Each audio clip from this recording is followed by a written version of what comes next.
Good evening. Well, Hello. hello. Good evening, everyone, and welcome to part deux of our food insecurity series. Yep. I am starting the meeting and then I have to go get my son. So I'm going to be back soon, but I'm going to bring in our guests right away so our Milise and Louise can introduce them. Here we go, and see you in a few. Okay, is All everybody right, there? Julia. Okay. So listen, I'll just start the intro. Uh, Tonight, for people who may have watched before or haven't, tonight is part two of a discussion about current and potential food insecurity in Cornwall. The 2023 Canadian Food Price Report is predicting an additional 5 to 7% increase in food prices this year on top of last year's 12% increase. And as we're all noticing, prices for everything are going up. So more people are going to be struggling. We need to build community resilience by becoming a bit more self-reliant and interdependent at a community level. So 2 weeks ago, in part one of this discussion, we met with Lisa Dupro from Agape, Taylor Seguin from Center 105, and Amy Willis from Full Bellies. And tonight we're continuing on the topic of food insecurity with our guests. We will start with Jamie McRae, who's from Cornerstone Organics Farm, a local farm growing organic produce, teas, and more. They also prepare meals and other food, and they sell through farmers markets, CSA boxes, and directly to the public.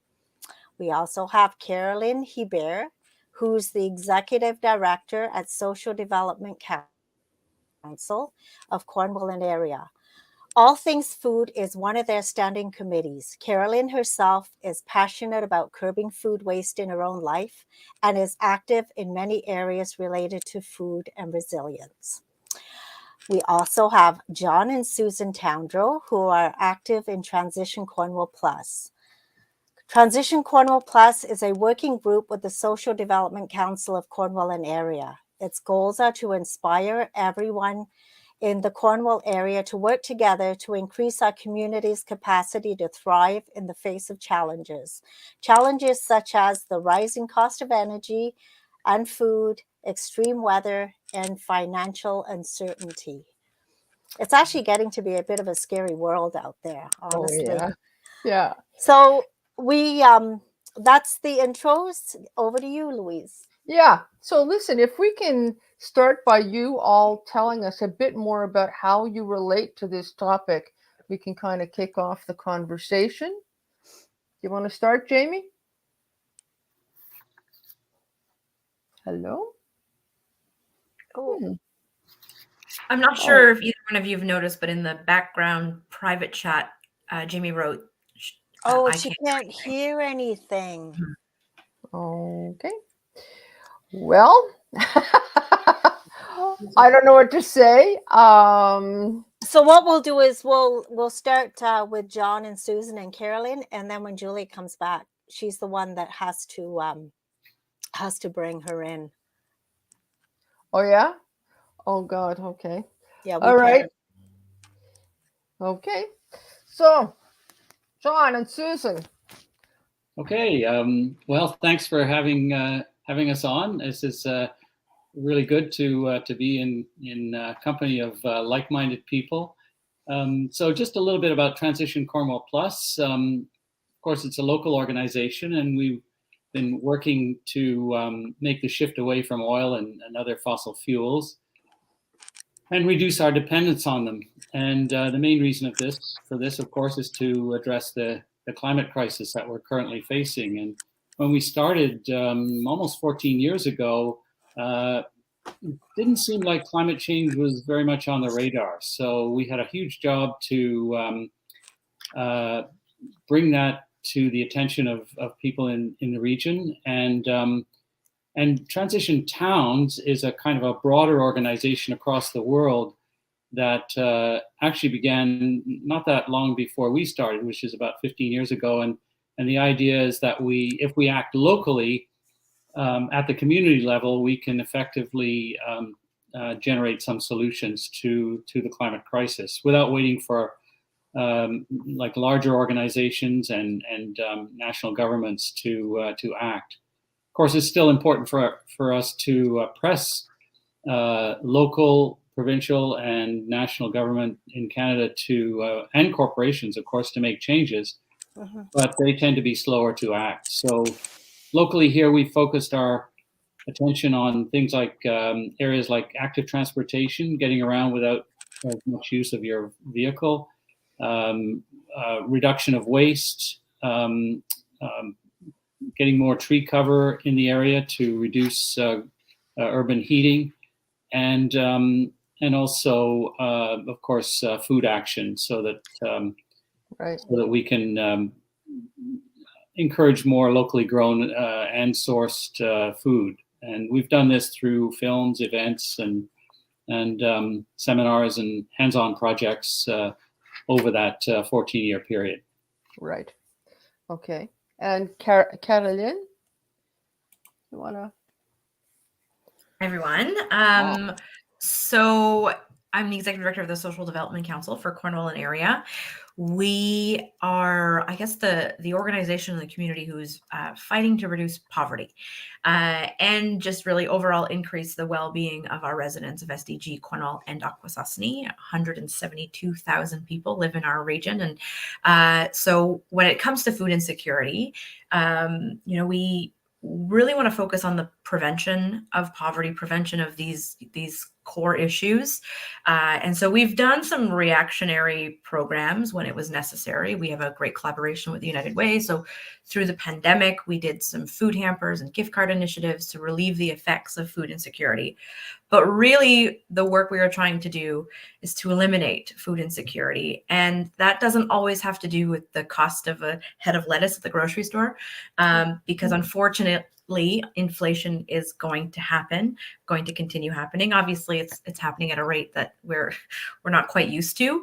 But what really needs to happen is a change in policy and legislation that can ensure people have the right amount of money in their bank account to buy the groceries, and the accessibility as well. And I can get into a little bit more of that. I don't want to divulge everything in my intro. And then personally in my life, I'm a meal prepper, and so have for many, many years. And it started really as a more of a nutrition and health thing, but really now it's a convenience, and it's a money saver for me, and it's a food waste tactic. And so that's something I'm quite passionate about. It's not even, people say it's a passion of mine. It's just like my life now. I wouldn't even know what to do going into a grocery store without, having a meal plan and a color-coded list ready to go. So that's just who I am, and what I've, what I've been doing for a decade, if not more now. And then food waste is just something that's always been something I've tried to reduce in my own life. And when you're reducing food waste, you're reducing your grocery bill and hopefully saving a few pennies. So that's me. Super. So we're looking at, first off, John, you were saying something about, we're facing climate change, but I think that we're already in it. Like I'm hearing, because I do a lot of reading on this, and I used to be reading about, climate change goals and climate change that was coming, and it always seemed to be in the future. But now I'm hearing, no, we're in it. It's the effects of climate change that are happening now, and that are happening faster than we expected. Climate changed. It changed. We've changed. We're there, right? So it's not climate change. It's climate changed. Past tense. And still changing. We're in a climate crisis for sure. And unfortunately, in this particular area, we're not feeling the worst of the effects of it as they do in the north and the south. So not yet. But the bad thing is that means that people aren't don't feel as much of an urgency as perhaps let's say in the north and the south. And you want to add something? Yes, and we've been aware of this. There are warning bells for 50 years that have been ringing, but there wasn't any appetite to do anything until we were in crisis. And our options are very few. And actually, agriculture is a really important part of this because it has a massive impact on our planet. It takes up half of the arable land on Earth. So how we feed ourselves, the food we eat, really ties into the climate situation. Right. Well, I'm just going to excuse myself for 1 second because Jamie is trying to message me. And you wouldn't believe, but I've left my phone in the other room. So just give me 1 second. Okay. All right. It's the four of us. We'll just talk. Forget it. You know. Okay. So I mean, I think that it's happening.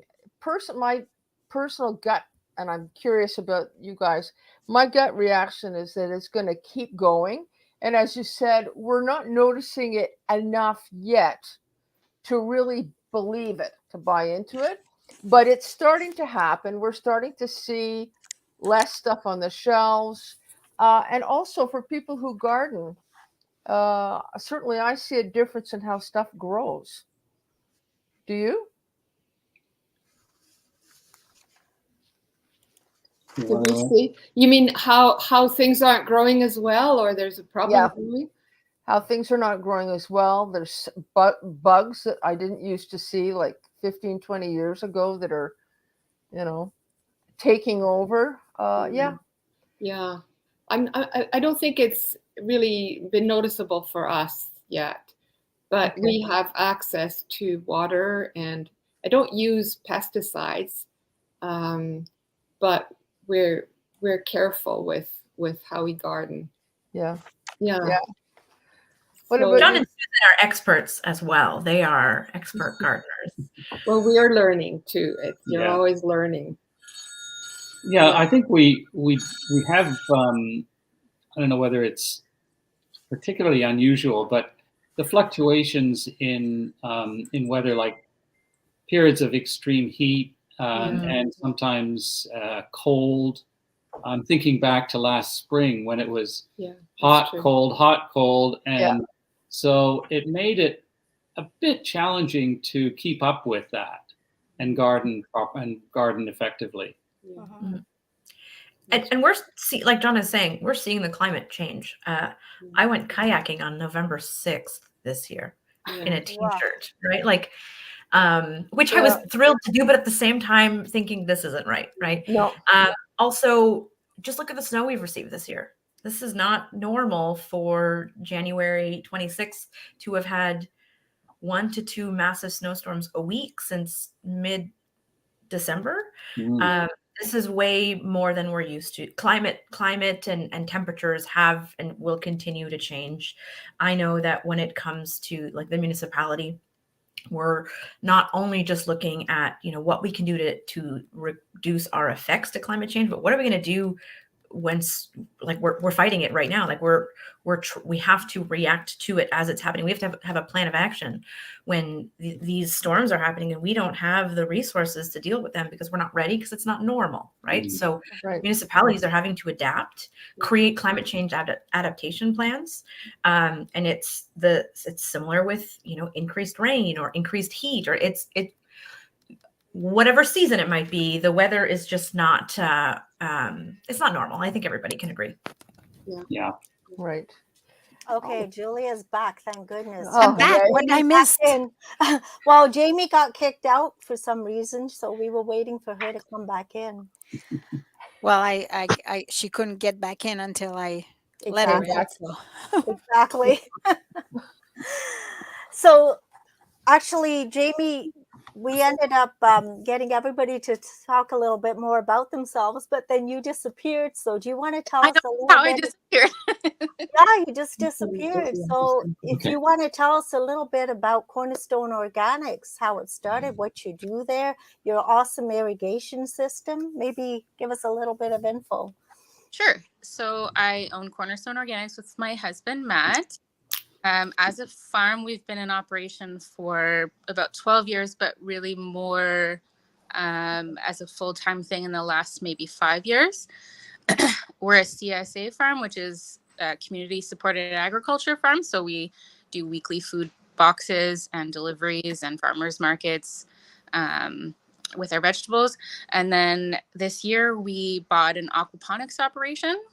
It was an existing business in Curran that we bought around this time last year, actually, but we just finished putting up the new greenhouse.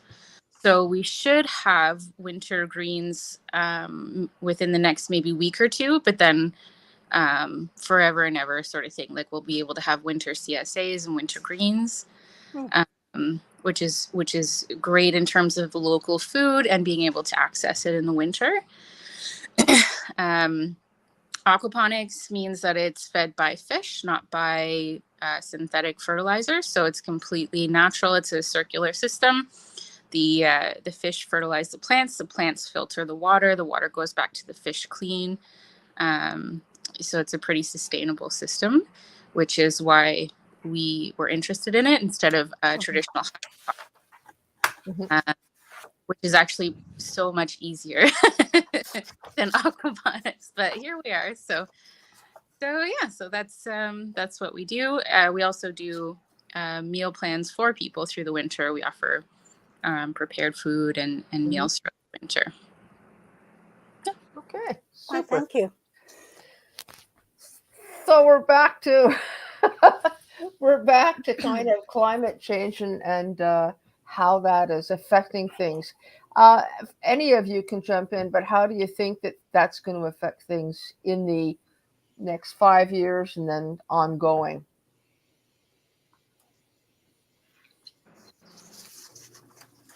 John?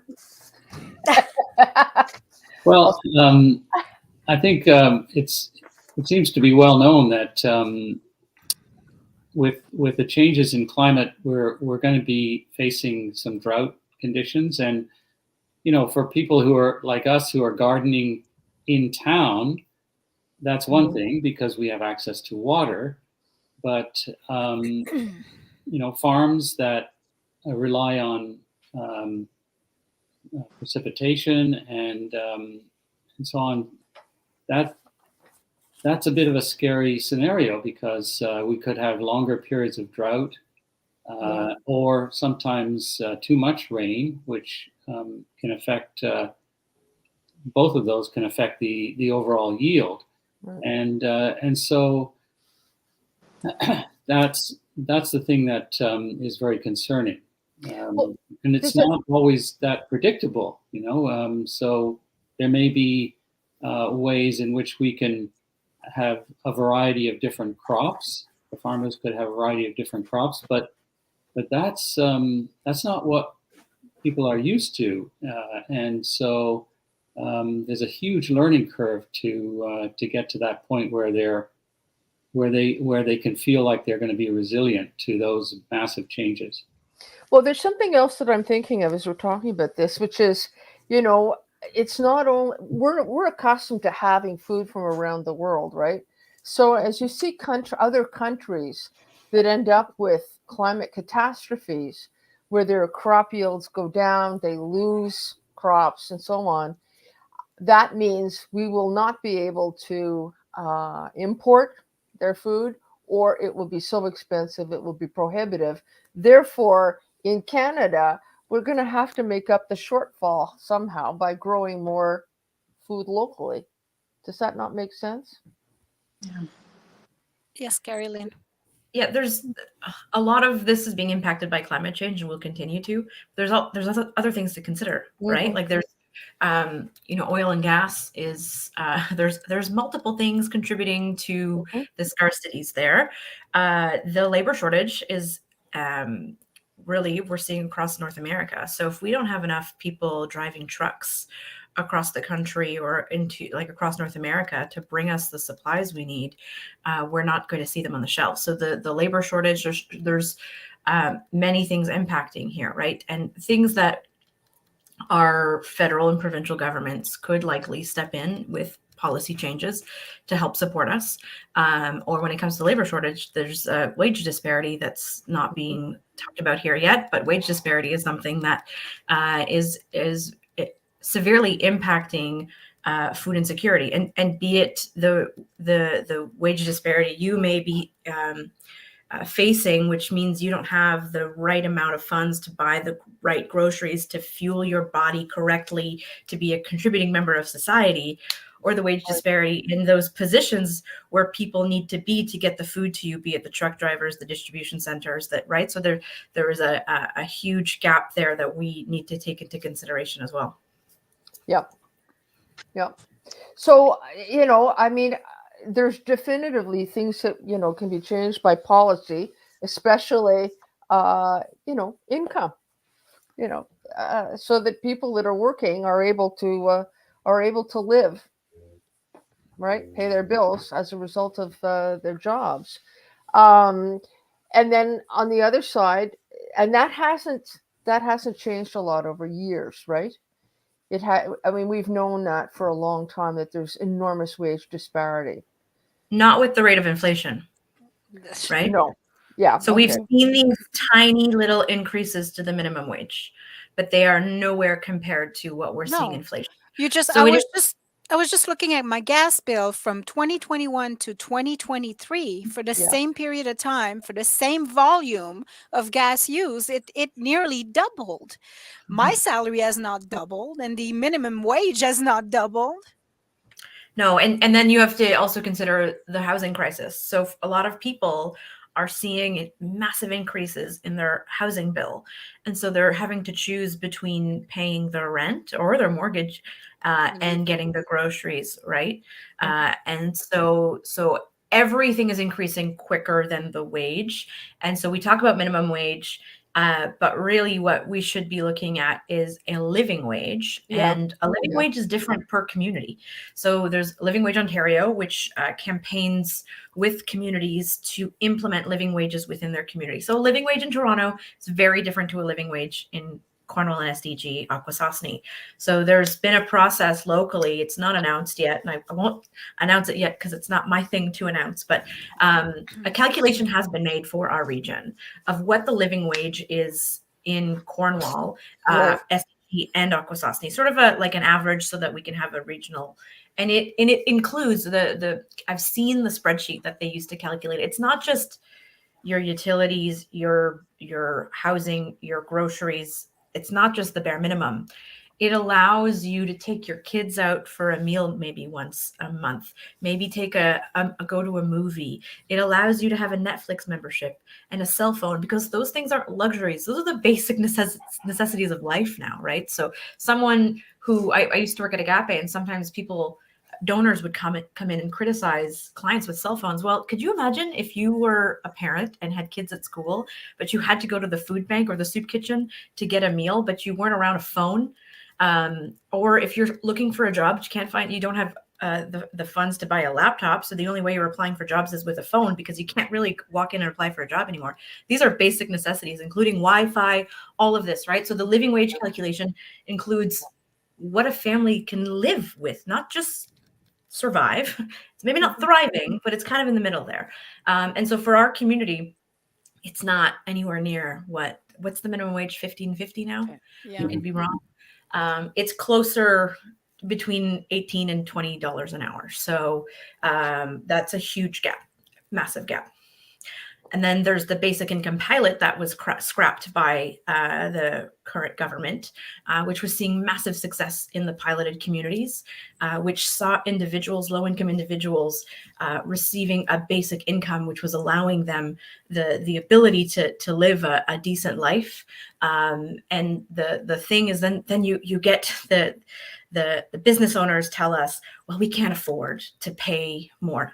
I get it. I sympathize. However, there are really great studies that tell us that when you give low-income people more money, unfortunately, it's not enough for them to invest in real estate or buy a car or save it. They're going to immediately reinvest it in the local economy. It is not money that sits in their pocket. They will spend it. So you give lower income individuals and families money, that is a direct influx of funds right into the local economy. They're going to take their family out. They're going to buy more supplies. They're going to buy more groceries. Unfortunately, it's not enough for them to save it. So it's going to be spent immediately. So there is great data that shows in other communities and other countries that if you give them more money, it supports and really lets the local economy thrive. That dollar goes Good far. point. But I like your point about like necessities. Like a computer and a phone is a necessity right now, because I went job hunting with my teenage stepdaughter, and you can't even apply for a job unless you go online. I couldn't believe it. It's not Yeah, even like it Wi-Fi used to is be. essential. Exactly. But So, when we're, we've tried to have conversations that, in this thing about things that will help people in Cornwall and the area become more resilient. Okay. How do we do it? I personally, I want to hear about Carrie Lynn's Okay. food prep that she does all the time. Okay, Like I've seen good. so many posts that you put up all the time that you say, okay, well, I'm prepping now for the week, and it seems like it would be a fantastic way to make sure that A, you're fed all week long and you don't have to worry about it. B, that you don't waste any food, because everything that you use goes into your meals. But you know, how are you remain so disciplined?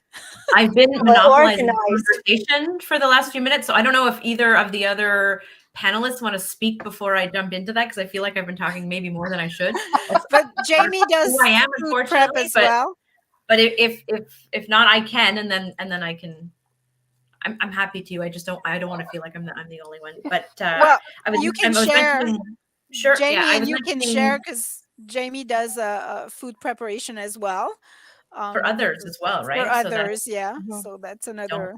think I could do that. So Well, all right, Jamie, do you do food prep according to menus where you're using everything? Are you trying to do that? Yeah, we actually plan everything around what's available first. So we don't necessarily plan a menu based on what we want to make. I source out what's available first and then plan around that. It's obviously different in the winter, but that doesn't mean I can't work around things. So even just, for example, something like meat, I source beef from a local beef farm, and then I can sort of plan around what they have available for the beef meal that we sell, that sort of thing. And in the summer, when we make food for the markets, it's obviously kind of based around what's in abundance in the garden. And then we go from there. So, which is the opposite of what I used to do. Like when my kids were young, my son is allergic to a lot of things. So we've always been meal planners, but it was more out of necessity because he was allergic to so much that we couldn't just, go home and make something quick. Everything had to be planned out. But I would plan what we wanted and then go shopping. Now I source what I can get. Like there's a couple good online, there's one that's out of Quebec that I can order produce, and then I can still get some seasonal produce even in the winter. I can kind of maximize on that and then kind of go from there. So again, it's Canada, it's winter time.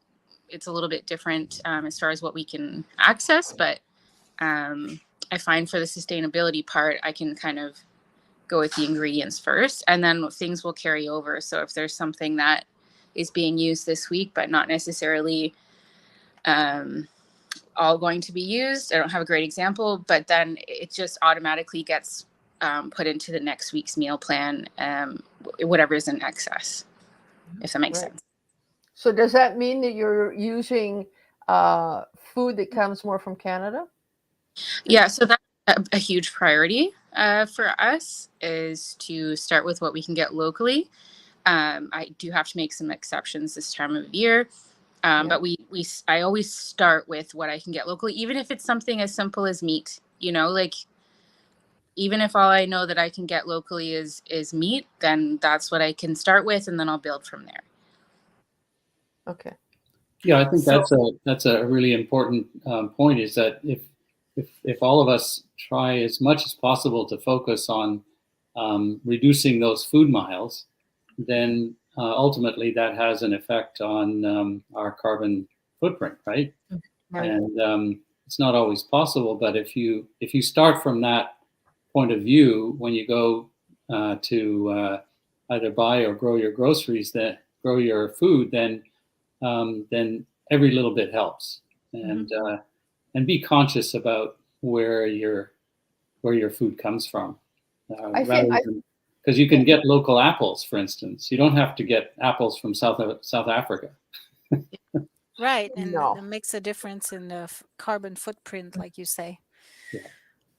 Well, on top of which, I think that will help us prepare and get accustomed to eating food that is grown here as global supplies of food shift over the next while, you know? Yeah. Well, it's So- also a lot fresher too if you can get it locally. It doesn't have to travel so many miles, so it's much Sure. better. Well, it's fresher, or it's food that has been, has been stored properly so that it can overwinter. Again, Jamie, I wonder, do you do that, or do you store food for the winter, or are you buying? I don't store as much as I would like to, let's say. Right. Because we always have so many projects going on the farm that, by the time fall hits, I always realize like, oh, I haven't stored as much as I would have liked. So it's Right. something, we'll work on going forward. But for me, I don't focus on needing to be able to do everything anymore. Like I'm actually pretty happy to just support the farms that maybe do something better than me. So I'm not big on storing things, but there's some other farmers that are. So then I just stock up on their stuff in the fall, Perfect. Yeah, it's I think this is a whole other conversation, but there's a lot of burnout with farmers and small farmers and stuff, and that's something I had to learn. So, we network with a lot of the other small farmers in our community and just find things that like strengths that we can pull from each other. We're lucky that in our area we have amazing producers, amazing farmers of all types. So, And I want to pause and say how much we underappreciate farmers, and how much like I bought some. We were talking backstage before, like for you guys, we were talking backstage before, and I bought some romaine lettuce, and it was like $7.95 for like 3 little heads of lettuce. So I decided, okay, I'm going to try to grow it. Well, this thing is taking forever to grow, and I'm like, oh my god, I have a newfound appreciation for farmers because it takes so much patience and love and caring. So thank you, everybody, all the farmers. Thank you. I've actually got a lot of admiration for you guys too, because when my parents retired, they went into organic farming. They had 5 acres under vegetables out in Brockville, and they did 3 market gardens a week. They were like in their early 70s at this point, so they did 3 market gardens a week, and I often went out to help them pick and get ready, and it's a lot of work. So I really admire you guys out at Cornerstone Organics. Yeah, we don't quite realize it because we're spoiled. We got everything we Yeah. want whenever we want. We just go to the supermarket, grab that lettuce, and we Yeah. don't see everything that goes into it. And it's truly remarkable. It's a vocation, like really. it's not just vegetables. So like really we have the most amazing growing area within 30 Berries and apples and and just like meats and honey and dairy and just like it's amazing. We have the most amazing area for all types of agriculture that there's really nothing you can't get. It might take a little more work and it might take some preparation as far as maybe storing things or whatever, and I know that's not necessarily ideal for everyone, but just in the terms of like is it accessible here? Huge yes. Like amazing farms in our area and farmers, and a lot of new young farmers in the last few years that have moved to our area. Well, you just have to go to the Kinsman Farmers Market to see the variety of what we have. It is amazing. Yeah. all right. So Carolyn, Okay, yes. No, it's good to hear how it's done, and like by others, because I also start by sourcing local, and but when I say local, I mean my own pantry and freezer and kitchen, right? So the first thing I do is inventory what I have at home.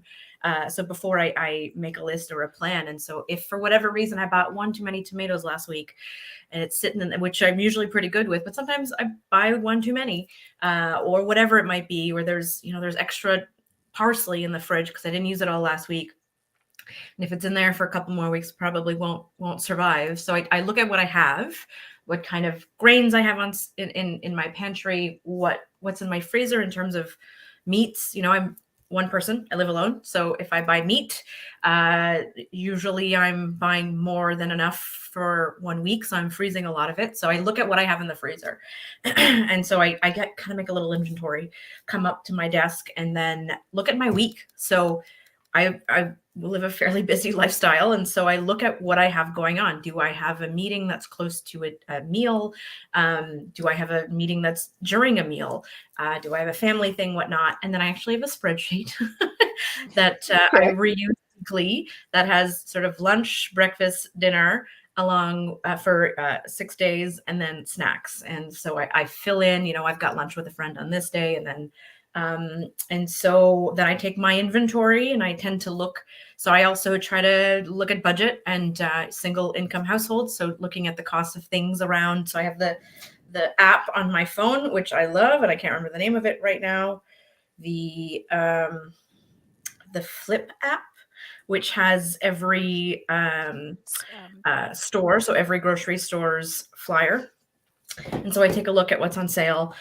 And then I kind of get an idea of what I want to work with. And then I open Pinterest, which I live on, and have multiple boards of, tried and true favorite recipes. But I always try weekly to try something new. So I have my favorites I lean on, but every week I'm trying a new recipe. So I kind of plan around that, around my schedule, but what I have, what's on sale.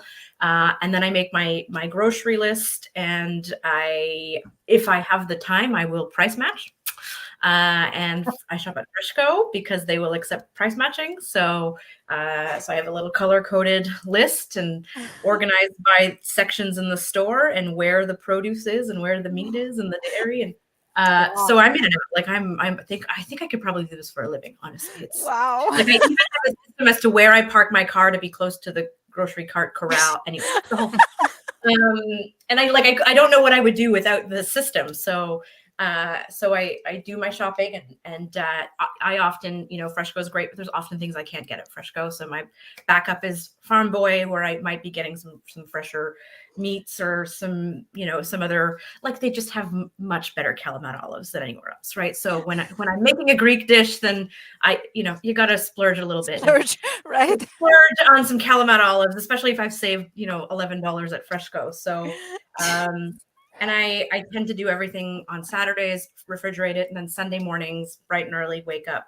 And by noon, I've cooked everything for the week. And I used to just prep. Like I just used to like cut and clean the vegetables and put them in the fridge and then just cook them throughout the week. But as my life got busier, got elected to council, all these things, it just became one more task. And so at the end of the day, I have no excuse. All I really have to do is warm something up or assemble a salad, right? Like the ingredients are cleaned and ready, and kind of like a little buffet in the fridge with little, anyways, I have containers that I use and silicone muffin liners. And so it's just, I have to assemble or warm up. So I have no excuse. And this way, it's so much healthier too. Like, yes. So many times you're like, okay, what do I make? I don't know what to make. I'll order a pizza, So Hang on. you should teach people to do that, Carrie Lynn. I've thought of it. There have been weeks. So I've recently moved, and I've been renovating a house, and so there've been some weeks in the last few months where Sundays didn't happen. My meal prep days didn't happen.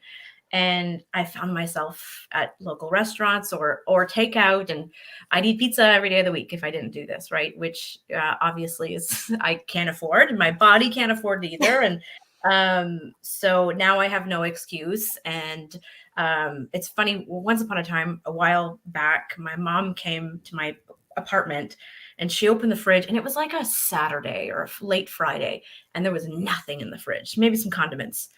And I think it was my mom. I'm thinking maybe she's watching and she's like, that wasn't me. Anyways, but it was, I'm sure it was her. She's like, oh my God, are you like, do you need money? Like, no, not at all. This is the end of my meal prep. Come tomorrow. This fridge will be full. So it just means by the end of my week, I have nothing left. Like, I've eaten everything. And then any of my food scraps. So of course I'm using fresh produce. I keep. Most of it I compost, and then a lot of it I use to do things like stock, right? Like vegetable stock, which I then use in recipes throughout the week. So I don't ever have to buy stock in containers.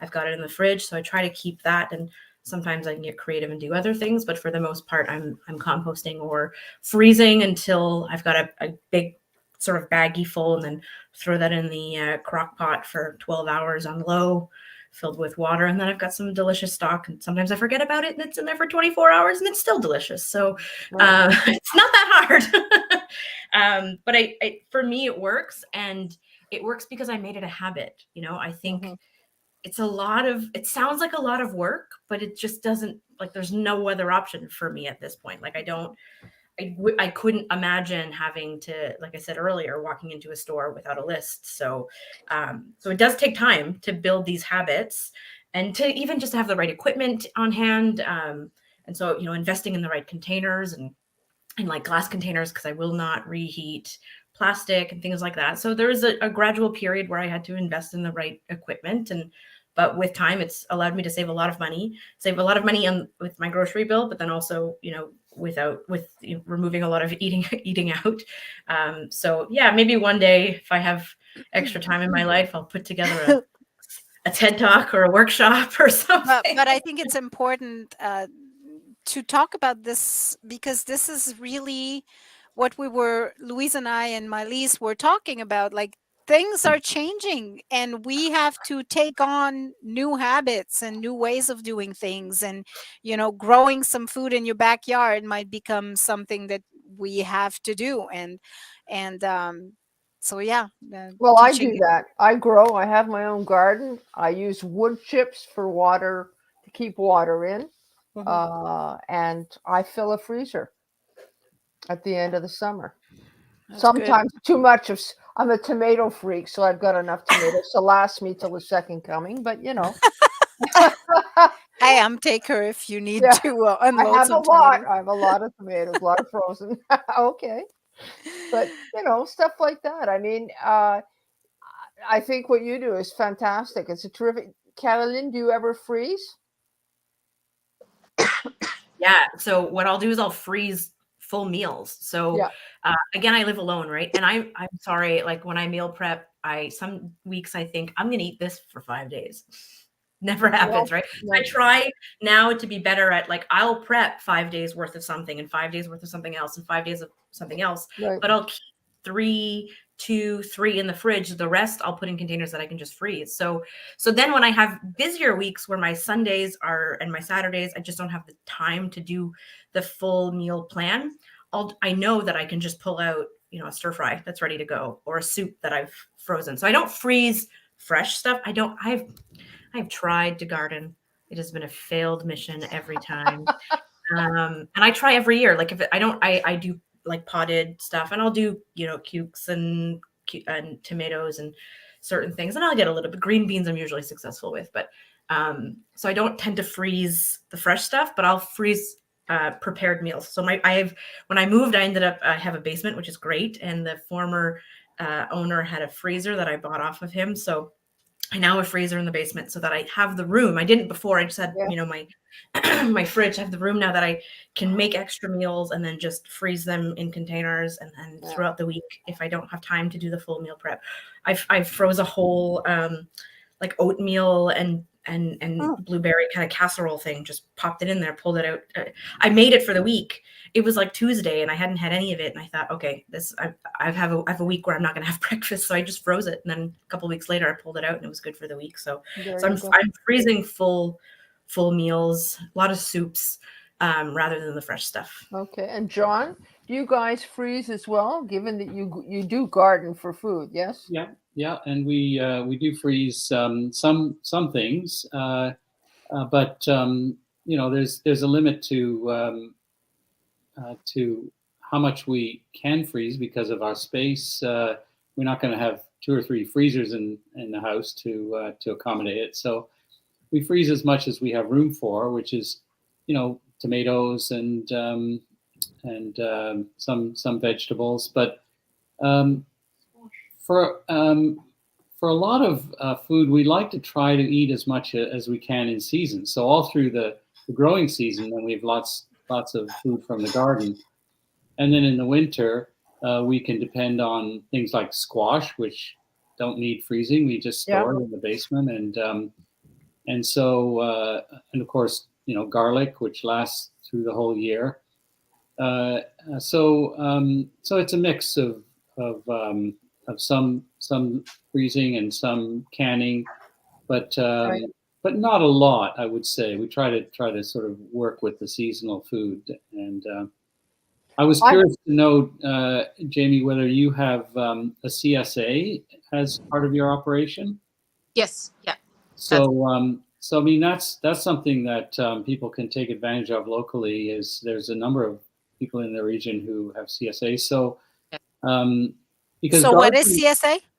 It's community supported agriculture. So it's kind of like you're buying a share in that farmer's garden for the season. So it's not always, but it's typically that you prepay for the season, and then weekly you get your share. There are a handful of different farms. There's us, and then there's Pitt Street Garden with Dan Marion, and there's Bitten Bin. They're one of the newer farms around. And then there's some other small farms that don't necessarily do CSA. Oh, there's Wild Rose. Wild Rose also has a CSA. So it's very accessible and very affordable. It's actually cheaper than buying fresh produce every week because you're kind of like, you're not picking necessarily what you want every week. You're getting a share of what was harvested. Yeah, and it's I think I mean growing some of your own vegetables is great, even if it's just a small amount. That's great, but it's not for everybody, and it does take time and energy, of course, and so the CSA is a really good way to get local in-season produce without necessarily putting that time and effort into a garden. And I mean, I'm not old yet, but I'm getting older. There's going to come a time when I probably won't be gardening. So, and I still want to have access to fresh in-season local produce. So yeah, and I tell people that all the time, that if you want to start a garden, that's great. I'll help you, but it's sometimes just as good to just support your local farmers, because when we're talking sustainability, I don't want to say it's the same thing, but you know what I mean? Like in reality, not everyone is going to grow their own food or have a garden or have the space or the time. And so it really is the next best thing, and if you don't have the time and the desire. Or the green thumb. The green thumb, or, my friends have said, like, okay, this is the year I'm going to put in a huge garden. You're going to help me. Okay. And then just by the end of the season for them to be like, oh no, we didn't have enough time. That people have jobs and kids and not necessarily realizing how much time it takes. Yeah. So really just as good to support the local farms. The only thing is like, we have a lot of people. How many people can be supported by the local farms? Do we have enough farms? So in my opinion, there's never enough. Like, that's one of those businesses that we always have more of, like we don't need more dollar stores or whatever, those kinds of and luckily our local kind of small farm community is very accepting to that. Like we're all friends. We all embrace new farmers that come to the area. There's no competition because we all see that that's where the need is. The need is for those type, not just farms, but those types of entrepreneurs, right? Things that are sustainable and good for the environment, good for the community. So for myself, I don't think there's ever enough. Like we're never going to feed everyone locally. At least that's what I think. So I agree with you. I think it's kind of at this stage of the game, you're still, if you build it, they will come. I think there's lots of room for more and farmers. and more so in the future. In the next 5 years, we're going to need even more. yeah, Mhm. it Yeah. comes to cost. It's actually, I find, cheaper to support local than at the grocery store right now. Absolutely. Yeah. Absolutely. Because at the grocery store, you're paying markups, for shareholders. Yeah. So it's a win-win to support local now. I even, maybe 5 years ago, it was more expensive to support local. And then it kind of plateaued and now it's gone the other way that it's cheaper. Mhm. That's really important for people to know because I don't think they realize. At one stage of the game, obviously, like I like organic food if I can get it. Mhm. And sorry about that. But, it used to be, relatively speaking, very expensive, and it's not anymore. Yeah. Jamie, I've got a question for you. Do you have stuff that you grow all year round that people can purchase, or how does that work? So as of now, so because of this new aquaponics operation that we have, the plan was for it to be ready by January, and so many obstacles kind of came along the way that we're now aiming for February. That we should have greens year round. Like once it's going, it should kind of be ongoing. It's just we bought an existing business, and there were just some bumps along the road of some of the things that we were putting together, and some things that needed to be replaced, and then of course waiting for parts to come in. That kind of. So, but we're literally at the cusp. I've got baby lettuces growing, so probably within 2 weeks we'll be able to have winter greens, and then, like I said, ongoing. So, And how will you sell those? so we're kind of playing around with the idea of doing a local, like a CSA, a winter CSA. We are at the Lansdowne Market in Ottawa. There isn't really a winter market in Cornwall, but we do have a website that we sell things from, local deliveries for free. And then there's like the Glengarry Market in Alexandria will carry our lettuce, maybe the local Phil in Cornwall. So I'll kind of, through our social media, I'll keep people up to date of like where it can be accessed easily, but it'll also always be through our website too. Okay. And do you ever end up with extras? Like too much? There will be. So with this aquaponics, it's brand new. So I don't have an idea yet of how extra, but I'm assuming will be extra, and a lot of it will also be incorporated into our weekly meal plans. But then in the summer, yes, there's always extra. We try to support the Baldwin House. That's kind of our go-to options. Yeah. Okay. Okay. Awesome. And you mentioned a winter market. That would be something that we'd love to have in Cornwall. Yeah. Something to work towards, I think. Yeah, we've tried at the mall once. Hard. There's not a lot of foot traffic, so we're very open to suggestion of maybe a good location where there might be some good foot traffic. Yeah. A lot of farmers that are interested and are on board. I just don't think we've ever really found a great spot. And yeah, that's the key, isn't it? Yes. Yeah. It also has to be very well advertised. There has to be I think quite a few vendors to bring people, and then it has to be advertised. Yeah, there's some winter markets, but not farmers markets, right? So that's yeah, it's we've tried the last 2 winters at the mall, and it's I just think there's just not enough traffic right now. Maybe with the new food court renovations. Who knows, eh? Yeah. Maybe. Well, why not? You never know. Well, they have Sip and Scoop now. That'll drive some traffic.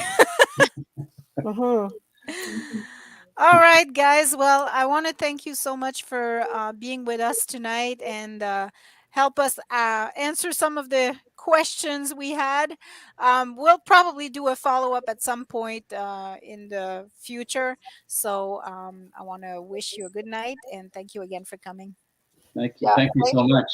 thanks very much. All And right. thanks for teaching us a lot of new tips and tricks and info that we didn't know. Wow. All I'm right. gonna And check we'll, in on all of you next week. See how your meal prep. You I should want teach photos. it. You should teach it. You should be teaching it. yeah, you should. Because that's well. If we had an 8th day to the week, maybe I'll consider it. Yeah.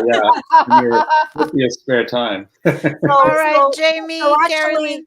Carolyn, next time I see you shopping at Freshco, I will look at you totally differently because you've got a plan. You should see. I'll show you my list. A woman with a mission. Mhm. All right. Thank you, guys. Have a good night. Thanks Bye. very much. Bye. Bye. Okay. Where did Whoops. Julia go? Whoops. I Yeah. took myself off too. Yeah. All yeah. right. Yeah, my browser kept disconnecting through it, so I keep popping in and out too. I don't know what was going on today, but The anyway, internet. it all The came together. internet. Even I The know. I internet think is it's always the, the. the You know, I they say think it's the money is the storm. root of The all snow, evil. Wi-Fi is the root of all evil internet. these days. Or bad Wi-Fi. Let's put it that way. It is. Hmm. Yeah. But Yeah. no, that was really interesting. And then what was interesting, I did get to visit Zip Grow a few days ago. Yes. Yep. And oh my God, like that is so different too, the vertical gardening and the vertical Yeah. farming. Yeah. And they have what really interested me is I know we've seen them before, like you can have like the little containers, they're called zip gardens that you can Yeah. have at home. Yeah. And you can grow everything in those. They have the Like, little ones at Zip Grow too. yeah, they have the ones that you can actually put in your kitchen. Okay. And I thought they were like, $3,000 or something. Turns out they're about $1,500. Still a good The little chunk. ones. Yep. Still a Like, good. are they like a fridge size or? Yeah. You can, if you Okay. Yeah. stand beside them, yeah, they're Yeah, as they're tall as a fridge. $1,500. I had asked Yeah. before. So. But I thought they were more than that. They were quite impressive. And, growing basil. And they have like um, an experimental part where you can go and learn how to grow the stuff and see what they grow. They had sunflowers in there Oh growing. wow. They Okay. had foxgloves. They had a wall of basil. Oh my God, it smelled so good. Oh. Lettuce, everything. I'm trying to get some pictures up, but it's not enough hours in the day, so I will do that because I took a lot of photos and I was shocked at what was in there. Yeah, I've there's so driven. many people that don't know we have this in Cornwall, that this No, company is homegrown and yeah, doing what's very much needed. it Remember we is. went to a Seaway Valley Theater Company play one time. It was in a school somewhere, And they had it. and they had a wall of Yep. Zip Grow stuff that was just like growing. It's I think awesome. it was at Heritage. I think they had. It's yeah. I think Well, it was. it'd be nice to see this pop out more and more in Well, I read about some of the experimental stuff, and apparently, this is part of future farming. Yep, Okay, Mhm. because it is. it takes less land and water and the whole bit. It does take energy, so it'll depend on whether or not we can find sources of energy that are less expensive, given that everything Mhm. has gone up crazy. Yeah. But But I mean, it'd be interesting if you can, actually use existing uh setups, like not existing setups, but can combine it with, like, lighting the crop, but also lighting your environment Yeah, as well. yeah, If yeah, you yeah. can double down on stuff like that, like under my counter I have like neon lights, right?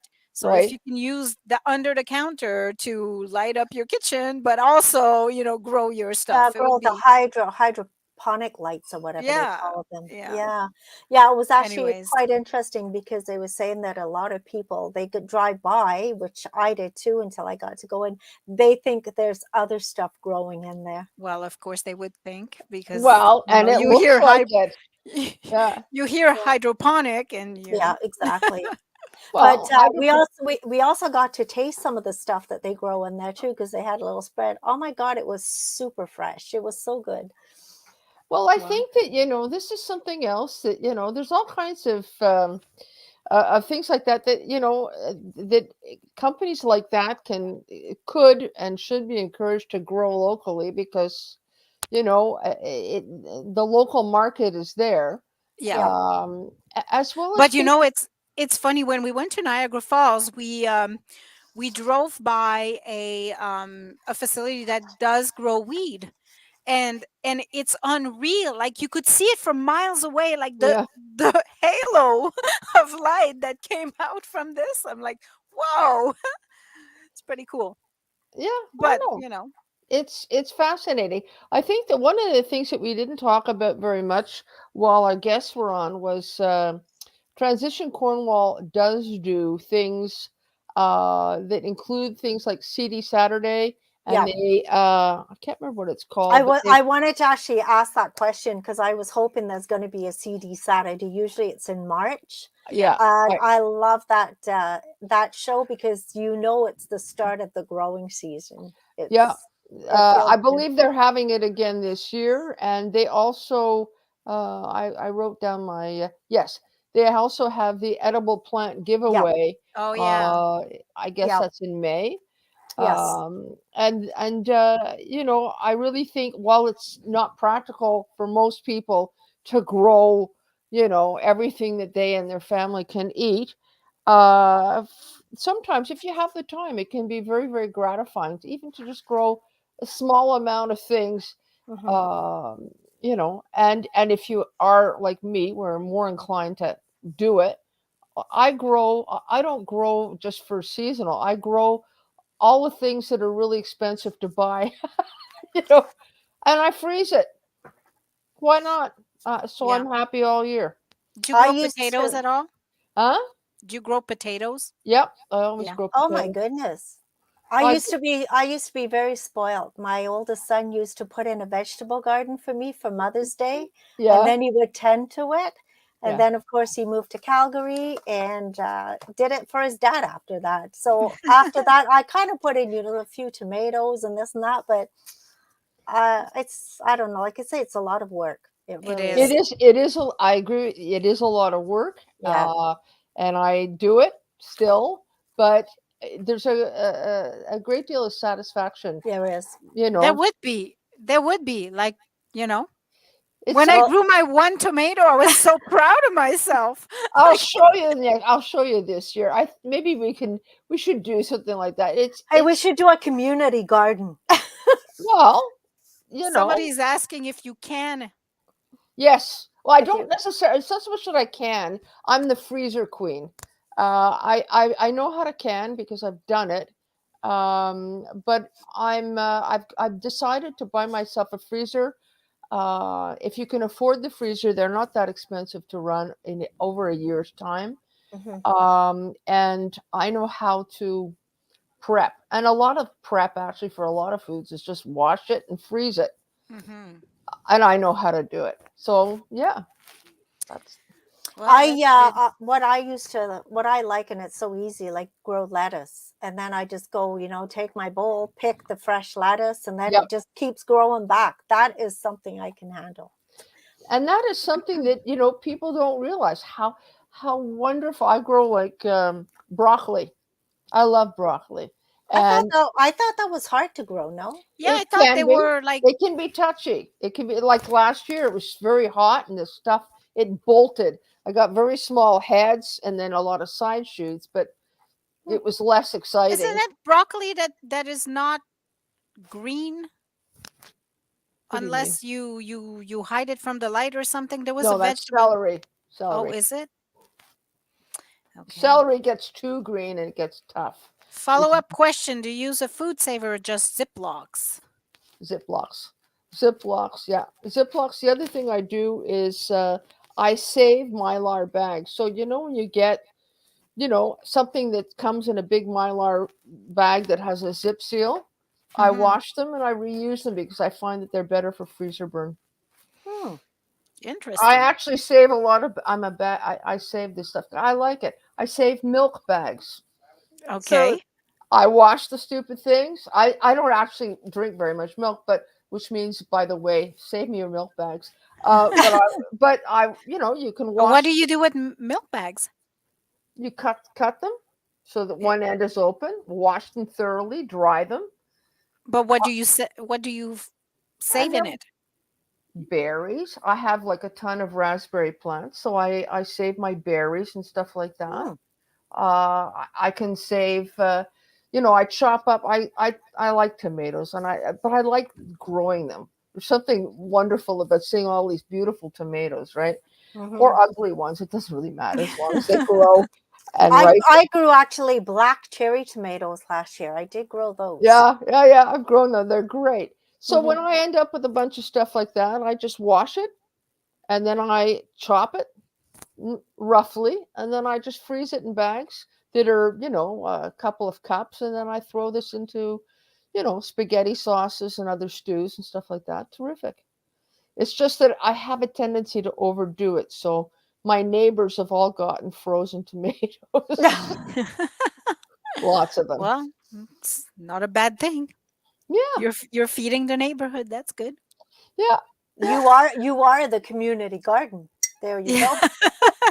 Well, I have to tell you, I had one year where a friend of mine gave me a bunch of Lebanese cucumber plants, which I really like. The small seedless ones, Yeah.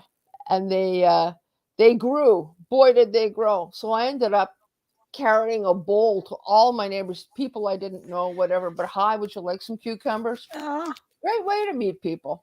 Why nice. not? Yeah, yeah, yeah, yeah. So That there's, is yeah. really nice. Really nice. So growing and you being a good neighbor at the same time. That's good. Why not? It gets Yeah. me out of the house. I like doing it. Yep. All right, guys. Well, I guess that will be it for us tonight. Yeah. I know we discussed doing something in person, so stay tuned. We don't exactly know what the next one is going to look like, but we'll keep you informed on our Facebook page. And that's it for We'll now. just go with the flow. We'll just go with the flow. Right. All All right, right. guys. Thank you for watching today, and we'll see you soon. Yeah. Take it easy. Yep. Bye bye. Bye.